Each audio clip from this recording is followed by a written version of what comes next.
ವಿಚಾರದಲ್ಲಿ ನಿಮಗೆ bottom of the deck ಬಂದಿರುವಂತಹದ್ದು ಇಂಪ್ರೆಸ್ ಕಾರ್ಡ್ ಬಂದಿದೆ. ಸೊ ಇಂಪ್ರೆಸ್ ಕಾರ್ಡ್ ಏನನ್ನು ರೆಪ್ರೆಸೆಂಟ್ ಮಾಡುತ್ತೆ? ಕೆಲವೊಂದು ರೀತಿಯ ನಿಮ್ಮ ಲವ್ ಲೈಫಿನ ವಿಚಾರದಲ್ಲಿ ಶಾಂತವಾಗಿರ್ಬೇಕು, ಸಮಾಧಾನವಾಗಿರ್ಬೇಕು, ಒಂದು ಪ್ರೀತಿ ಇರಬೇಕು ಅನ್ನುವಂತಹದ್ದು, ಮತ್ತೆ ಒಂದು ಸ್ಟೇಬಲ್ ಆಗಿರ್ಬೇಕು ಅನ್ನುವಂತಹ ರೀತಿಯಲ್ಲಿ ನೀವು ಆಲೋಚನೆಯನ್ನು ಮಾಡ್ತಾ ಇರುವಂತಹದ್ದು ಬಾಟಮ್ ಆಫ್ ದ ಡೆಕ್ ಅಲ್ಲಿ ರೆಪ್ರೆಸೆಂಟ್ ಆಗ್ತದೆ. ಲೈಫಿನ ವಿಚಾರದಲ್ಲಿ ನೀವು ಪಾಸ್ಟಿನಲ್ಲಿ ಕೆಲವೊಂದು ರೀತಿಯ ಕೆಲವೊಬ್ಬರಿಗೆ ಸೋಲ್ಮೇಟ್ ಕನೆಕ್ಷನ್ ಅನ್ನ ರೆಪ್ರೆಸೆಂಟ್ ಮಾಡ್ತಾ ಇದೆ ಕೆಲವೊಬ್ಬರಿಗೆ. ಓಕೆನಾ? ನಿಮ್ಮ ಪ್ರೀತಿಯಲ್ಲಿ ಒಂದು ರೀತಿಯ ಬಾಂಡೇಜ್ ಇರುವಂತಹದ್ದು ರೆಪ್ರೆಸೆಂಟ್ ಆಗ್ತಾ ಇದೆ. ಹಾರ್ಮೋನಿಗಳು ಇರುವಂತಹದ್ದು ರೆಪ್ರೆಸೆಂಟ್ ಆಗ್ತದೆ ಕೆಲವೊಬ್ಬರಿಗೆ. ಓಕೆನಾ? ಮತ್ತೆ ಕೆಲವೊಬ್ಬರಿಗೆ ನಿಮ್ಮ ಲವ್ ಲೈಫ್ನ ವಿಚಾರದಲ್ಲಿ ಥರ್ಡ್ ಪಾರ್ಟಿ ಸಿಚುಯೇಷನ್ ಅನ್ನ ರೆಪ್ರೆಸೆಂಟ್ ಆಗ್ತಾ ಇದೆ. ಓಕೆನಾ? ಥರ್ಡ್ ಪಾರ್ಟಿ ಸಿಚುಯೇಷನ್ಸ್ ಅನ್ನ ರೆಪ್ರೆಸೆಂಟ್ ಮಾಡ್ತದೆ ನಿಯರ್ ಪಾಸ್ಟಿನಲ್ಲಿ ನಿಮಗೆ.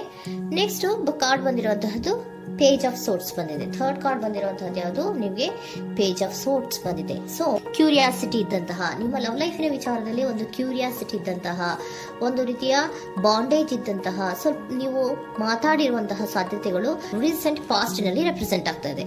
ಸೊ ನಿಮ್ಮ ಲವ್ ಲೈಫಿನ ವಿಚಾರವಾಗಿ ಒಂದು ರೀತಿಯ ಬಾಂಡೇಜ್ ಇರುವಂತಹದ್ದು, ನೀವು ಕೆಲವೊಬ್ಬರಿಗೆ ಥರ್ಡ್ ಪಾರ್ಟಿ ಸಿಚುಯೇಷನ್ ಮತ್ತೆ ಕೆಲವೊಬ್ಬರಿಗೆ ಸೋಲ್ಮೇಟ್ ಕನೆಕ್ಷನ್ ಅನ್ನ ರೆಪ್ರೆಸೆಂಟ್ ಮಾಡ್ತಾ ಇದೆ.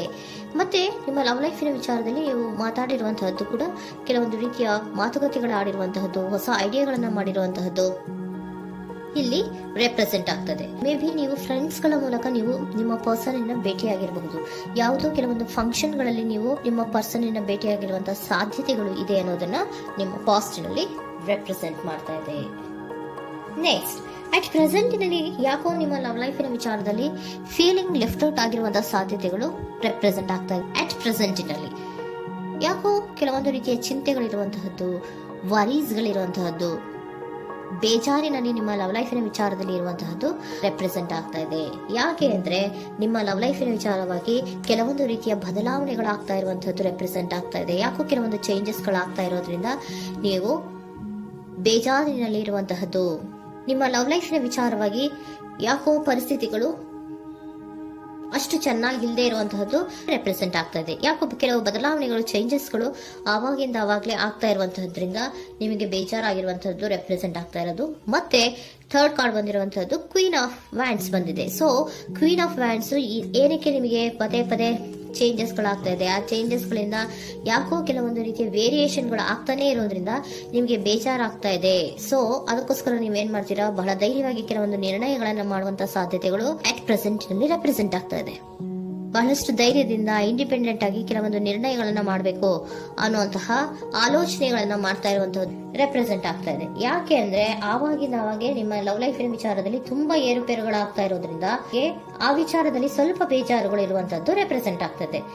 ಇನ್ ಇಮಿಡಿಯೇಟ್ ಫ್ಯೂಚರಿನಲ್ಲಿ ಯಾಕೋ ನೀವು ಕೆಲವೊಂದು ವಿಚಾರಗಳಲ್ಲಿ ನೋಡಿ ಆತಂಕ ಪಡ್ತಾ ಇರುವಂತಹ, ಎಗೇನ್ ಬೇಜಾರನ್ನ ಪಡ್ತಾ ಇರುವಂತಹದ್ದು, ನಿದ್ರಾಹೀನತೆಯನ್ನ ಮಾಡ್ಕೋತಾ ಇರುವಂತಹದ್ದು, ಸ್ಟ್ರೆಸ್ಸಿನಲ್ಲಿ ಇರುವಂತಹದ್ದು ರೆಪ್ರೆಸೆಂಟ್ ಆಗ್ತಾ ಇದೆ.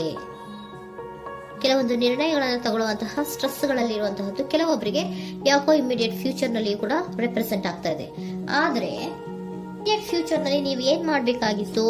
ಸೊ ಕ್ವಿಕ್ ಥಿಂಕಿಂಗ್ ಅನ್ನ ಮಾಡ್ಬೇಕಾಗಿತ್ತು. ಕೆಲವು ವಿಚಾರಗಳ ಬಗ್ಗೆ ನೀವು ಫೋಕಸ್ ಅನ್ನ ಮಾಡ್ಬೇಕಾಗಿತ್ತು. ಏನಾಗ್ತಾ ಇದೆ ನಮ್ಮ ಲವ್ ಲೈಫಿನ ವಿಚಾರದಲ್ಲಿ ಅನ್ನೋದನ್ನ ಫೋಕಸ್ ಅನ್ನ ಮಾಡಿದ್ರೆ ನಿಮ್ಮ ಲವ್ ಲೈಫಿನ ವಿಚಾರದಲ್ಲಿ ಕೆಲವೊಂದು ರೀತಿಯ ಫುಲ್ಫಿಲ್ಮೆಂಟ್ಗಳು, ಸಮಾಧಾನಗಳು, ಖುಷಿಗಳು ಇರುತ್ತೆ. ಯಾವಾಗ ನೀವು ಫೋಕಸ್ ಅನ್ನ ಮಾಡೋದಿಲ್ವೋ ಆಗ ನಿಮ್ಗೆ ಮತ್ತಷ್ಟು ಆತಂಕಗಳು, ಬೇಜಾರುಗಳು ಆಗುವಂತ ಸಾಧ್ಯತೆಗಳು ಇದೆ. ಇದು king of swords, 9 of swords clarification card ಅಷ್ಟೇ. ಅಂದ್ರೆ ಏನು? ನೀವು ಕೆಲವೊಂದು ವಿಚಾರಗಳಲ್ಲಿ ಫೋಕಸ್ ಅನ್ನ ಮಾಡಬೇಕು. ಲವ್ ಲೈಫಿನ ವಿಚಾರಗಳಲ್ಲಿ ಫೋಕಸ್ ಅನ್ನ ಮಾಡಿ ಕೆಲವೊಂದು ರೀತಿಯ ಆಕ್ಷನ್ಸ್ ಗಳನ್ನ ತಗೊಂಡ್ರೆ ಫುಲ್ಫಿಲ್ಮೆಂಟ್ ಗಳಾಗುವಂತಹ, ಸಮಾಧಾನಗಳಾಗುವಂತಹ, ಖುಷಿಗಳಾಗುವಂತಹ ಸಾಧ್ಯತೆಗಳು ಇದೆ. ಕರೆಕ್ಟ್ ಆಗಿ ಮಾತಾಡಬೇಕು. ಏನ್ ಮಾತಾಡಬೇಕು ನಿಮ್ಮ ಲವ್ ಲೈಫಿನ ವಿಚಾರವಾಗಿ ಕರೆಕ್ಟ್ ಆಗಿ ಮಾತಾಡಿ ಕೆಲವೊಂದು ರೀತಿಯ ಕ್ಲಿಯರ್ ಥಿಂಕಿಂಗ್ ಅನ್ನ ಮಾಡಿ ಕ್ವಿಕ್ ಆಕ್ಷನ್ಸ್ ಅನ್ನ ತಗೊಳ್ಳುವಂತಹದ್ದು ರೆಪ್ರೆಸೆಂಟ್ ಆಗ್ತಾ ಇದೆ. ಓಕೆನಾ? ಇದಿಷ್ಟು ನಿಮ್ಮ ಕಾರ್ಡ್ಸ್ನ ರೀಡಿಂಗು. ನೆಕ್ಸ್ಟ್, ಏಂಜಲ್ ಗೈಡೆನ್ಸ್ ನಿಮ್ಗೆ ಏನ್ ಹೇಳ್ತಾ ಇದ್ದಾರೆ ಅನ್ನೋದನ್ನ ನೋಡೋಣ. ನಿಮ್ಮ ಲವ್ ಲೈಫಿನ ವಿಚಾರವಾಗಿ ಏಂಜಲ್ ಗೈಡೆನ್ಸ್ ಏನ್ ಕೊಡ್ತಾ ಇದ್ದಾರೆ? ವೇಟ್ ಅಂತ ಹೇಳ್ತಾ ಇದ್ದಾರೆ. ಸ್ವಲ್ಪ ತಾಳ್ಮೆಯಿಂದ ಇರೋ. ಅವಸರದಲ್ಲಿ ಯಾವ ನಿರ್ಧಾರವನ್ನ ಕೂಡ ಮಾಡಬೇಡ ಅನ್ನೋದನ್ನ ಏಂಜಲ್ ಗೈಡೆನ್ಸ್ ಕೊಡ್ತಾ ಇದ್ದಾರೆ. It's up to you. ಇದು ಎಲ್ಲ ನಿನಗೆ ಬಿಟ್ಟಿರುವಂತಹದ್ದು. ಬೇಗ ಬೇಗ ಕೆಲವೊಂದು ನಿರ್ಧಾರಗಳನ್ನ ಕ್ವಿಕ್ ಥಿಂಕಿಂಗ್ ಅನ್ನ ಮಾಡಿದ್ರು ಕರೆಕ್ಟ್ ಆಗಿ ಕ್ಲಿಯರ್ ಥಿಂಕಿಂಗ್ ಅನ್ನ ಮಾಡಬೇಕು. ಸೊ ಕ್ಲಿಯರ್ ಥಿಂಕಿಂಗ್ ಅನ್ನ ಮಾಡೋದಕ್ಕೆ ಲವ್ ಲೈಫ್ ನ ವಿಚಾರವಾಗಿ ಸ್ವಲ್ಪ ಟೈಮ್ ಬೇಕಾಗುತ್ತೆ. ಅದಕ್ಕೋಸ್ಕರನೇ ಏಂಜಲ್ ಗೈಡೆನ್ಸ್ ನಿಮ್ಗೆ ಏನ್ ಕೊಡ್ತಾ ಇದಾರೆ, ಸ್ವಲ್ಪ ವೇಟ್ ಮಾಡಿ. ಇಟ್ಸ್ ಅಪ್ ಟು ಯು, ಇದು ನಿಮ್ಗೆ ಬಿಟ್ಟಿರುವಂತಹದ್ದು. ಪರ್ಫೆಕ್ಟ್ ಟೈಮಿಂಗ್, ಕೆಲವೊಂದು ವಿಚಾರಗಳಿಗೆ ಪರ್ಫೆಕ್ಟ್ ಟೈಮಿಂಗ್ ಅನ್ನೋದು ಅಥವಾ ಡಿವೈನ್ ಟೈಮಿಂಗ್ ಅನ್ನೋದು ಬರಬೇಕು. ಆಗ ಕೆಲವೊಂದು ನಿರ್ಣಯಗಳನ್ನ ಮಾಡಬಹುದು. ಸ್ವಲ್ಪ ನೀವು ಈಗ ಯಾವುದೇ ರೀತಿಯ ಅವಸರದ ನಿರ್ಧಾರಗಳನ್ನು ಮಾಡೋದು ಬೇಡ ಅಂತ ಹೇಳ್ತಾ ಇದ್ದಾರೆ. ಓಕೆ, ಸರೆಂಡರ್ ಕಾರ್ಡ್ ಏನ್ ಹೇಳ್ತಾ ಇದ್ದಾರೆ ಅನ್ನೋದನ್ನ ನೋಡೋಣ. So surrender, frustration doesn't open any doors. The key to resolving a dilemma, dissolving a block, is to take a breath, center yourself and regroup so may approach the situation more calmly.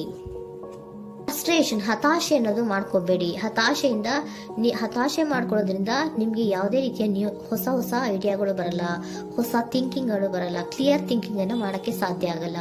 So ಅದಕ್ಕೆ ನೀವೇನ್ ಮಾಡ್ಬೇಕು, frustration ಅನ್ನ ಬಿಟ್ಬಿಟ್ರೆ ನೀವು ಸಮಾಧಾನವಾಗಿ ಯೋಚನೆ ಮಾಡಿ ಕೆಲವೊಂದು ನಿರ್ಧಾರಗಳನ್ನ ಮಾಡಿ ಅನ್ನೋದನ್ನ ಸರೆಂಡರ್ ಕಾರ್ಡ್ ಕೂಡ ನಿಮ್ಗೆ ಹೇಳ್ತಾ ಇದ್ದಾರೆ. ಸೊ ನಿಮ್ಮ ಲವ್ ಲೈಫಿನ ವಿಚಾರದಲ್ಲಿ ಈಗ ಸ್ವಲ್ಪ ನಿಮ್ಗೆ ಬೇಜಾರುಗಳಿರುವಂತಹದ್ದು, ಕೆಲವೊಂದು ಬದಲಾವಣೆಗಳು, ವೇರಿಯೇಷನ್ಗಳು ಆಗ್ತಾ ಇರುವಂತಹದ್ದು ರೆಪ್ರೆಸೆಂಟ್ ಆಗ್ತಾ ಇದೆ. ಸೊ ನಿಮ್ಮ ಲವ್ ಲೈಫಿನ ವಿಚಾರಕ್ಕೆ ಫ್ಯೂಚರಿನಲ್ಲಿ ಕೆಲವೊಂದು ಆಕ್ಷನ್ಸ್ ಅನ್ನ ತಗೋಬೇಕಾದ್ರೆ ಸ್ವಲ್ಪ ವೇಟ್ ಮಾಡಬೇಕು, ಕ್ಲಿಯರ್ ಆಗಿ ಥಿಂಕ್ ಮಾಡಬೇಕು, ಅದರಲ್ಲಿ ಆಕ್ಷನ್ಸ್ ಅನ್ನ ತಗೋಬೇಕು ಅನ್ನೋದನ್ನ ಹೇಳ್ತಾ ಇದ್ದಾರೆ. ಓಕೆನಾ? ಆಗ ಮಾತ್ರ ನಿಮ್ಗೆ ನಿಮ್ಮ ಎನರ್ಜಿಯಲ್ಲಿ ಏನ್ ಶಾಂತತೆ ಬರಬೇಕು ಅಂತ ಹೇಳ್ತೀರಲ್ಲ, ಆ ಶಾಂತತೆ ಏನ್ ಬರಬೇಕು, ಲವ್ ಲೈಫಿನ ವಿಚಾರವಾಗಿ ಶಾಂತತೆ ಯಾವಾಗ ಬರುತ್ತೆ ಅಂದ್ರೆ ನೀವು ಕ್ಲಿಯರ್ ಥಿಂಕಿಂಗ್ ಅನ್ನ ಮಾಡಿದಾಗ ಮಾತ್ರ ಬರುವಂತಹದ್ದು ಅನ್ನೋದು ಕಾರ್ಡ್ಸ್ ಗಳಲ್ಲಿ